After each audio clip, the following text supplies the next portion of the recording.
Good morning every one. Day in my life has yoga teacher. So morning வந்து 3:45க்கு எழுந்துட்டேன். But ஆனால் video start பண்ணது வந்து 4:30க்கு தான். கிச்சனுக்குள்ளே வந்ததும் 4:30க்கு தான். அதுக்கு முன்னாடி கொஞ்சம் ஒர்க்லாம் இருந்தது, அதெல்லாம் வீட்டு ஒர்க்லாம் இருந்தது, அதெல்லாம் முடிச்சுட்டு அதுக்கப்புறமா தான் உள்ளே வந்தேன். ஸோ மார்னிங்கே நான் எழுந்து குக்லாம் பண்ண மாட்டேன். அந்த டைம் அதாவது 5:10க்கு முன்னாடி, ஃபர்ஸ்ட் பேட்சுக்கு முன்னாடி எவ்வளோ தூரம் என்னால் ப்ரீப்ரெப் பண்ண முடியுமோ அதெல்லாம் பண்ணிவிடுவேன். நான் வந்து ஃபுல்லாத்தையும் முடிக்கணும் அப்படின்னு நான் வந்து ரன் பண்ணி அவ்வளோ சீக்கிரம் பண்ண மாட்டேன். மார்னிங் வந்து நான் ப்ரீப்ரெப் அது வந்து 5:10க்கு முன்னாடி பார்த்திங்கன்னா ஊற வைக்கிறது, அரிசி ஊற வைக்கிறது, அப்புறம் வந்து நம்மளுடைய பருப்பு ஊற வைக்கிறது, சாம்பாராக இருந்தால் அதுக்கு, இல்லை ஏதாவது வதக்கி வைக்கணும்னா அதெல்லாம் வதக்கி வச்சுட்டு, பொரியலுக்கெல்லாம் நம்ம வந்து துருவி வைக்கணும், கட் பண்ணி வைக்கணும், அது எல்லாமே நான் கட் பண்ணி தான் வைக்கிறேன். எதையுமே நான் ஸ்டோர்லாம் பண்ணல. கட் பண்ணி ஸ்டோர் பண்ணுற ப்ராசஸ் வந்து நான் பண்ணுறதில்ல. இந்த மாதிரி ப்ரீப்ரெப் வந்து ஒரு 1 hour இல்லை 1/2 hour கூட நான் பண்ணி முடிச்சிடுவேன். அதை முடிச்சுட்டு கிளாஸ் முடிச்சுட்டு வந்து மிச்சம் இருக்கிற 1 hourல வந்து என்னுடைய full lunch preparation முடிச்சிடுவேன்.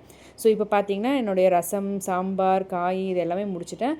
Dosa with வந்து முள்ளங்கி சட்னி. இந்த சட்னி ஆல்ரெடி நான் உங்களுக்கு ஷேர் பண்ணியிருக்கேன். ஸோ அதுதான். ஸோ இது வந்து அப்படியே த்ரூக்குட்டிக்கு வந்து பிரேக்ஃபாஸ்ட் முடிச்சுட்டு அவனையும் ஸ்கூலுக்கு அனுப்பிச்சிட்டு திருப்பியும் செகண்ட் பேட்ச்லேருந்து தேர்ட் பேட்ச் 11 to 11 வரைக்கும் கிளாஸ் இருக்கும். அது முடிச்சுட்டு என்னோடய ட்ரைனிங்கும் இருக்கும். அதோட ப்ராக்டிஸ் முடிச்சுட்டு நான் டேரெக்டாக லஞ்சுக்கு வந்துட்டேன். ஸோ என்னோடய லஞ்ச் இவ்வளோ தான்.